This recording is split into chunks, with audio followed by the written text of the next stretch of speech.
Hi everyone, welcome back to my channel. অনেকদিন পরে এরকম একটা ব্লগ নিয়ে আমি চলে এলাম। তো দেখো, আজকে আমরা সন্ধ্যেবেলা খাচ্ছিলাম ফুচকা। হ্যাঁ, এটা হোমমেড ফুচকা। তো ফুচকা কীভাবে বানালাম তার রেসিপিটা আমি দেখাতে পারিনি বটে, কিন্তু কীভাবে আমরা আমাদের গালের ভেতর দিতে পারি তার অগ্রিম রেসিপিটা আমি তোমাদের সাথে শেয়ার করছি। তো দেখো, এবার আলুটাকে সুন্দর করে মাখাতে হবে। সমস্ত টেস্ট কিন্তু ফুচকার থাকেই আলু আর টক জলে। তো দেখো, আমি কিন্তু লঙ্কা, চানাচুর, তারপরে যত যা কিছু ঝুড়ি ভাজা সব কিছু ছিল দিয়ে সুন্দর করে নুন, জিরে গুঁড়ো, ধনে গুঁড়ো দিয়ে ভালো করে আলুটাকে মেখে নিয়ে করছিলাম টক জল। তো টক জলটা আমি করছিলাম, লাস্টে একটু লেবু অ্যাড করেছিলাম, যেটার ভিডিও আমি তোমাদের সাথে দিতে পারিনি। তারপর দেখো, টক জলটা করা হয়ে গেলে টেস্ট করে করে দেখছিলাম।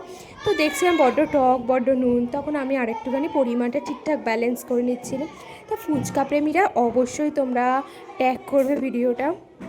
আর তোমাদের ফুচকা খেতে কেমন লাগে অবশ্যই জানিও। এই দেখো, আমাদের ফুচকা রেডি। তো এবার আমরা খেয়ে নিই। বাই।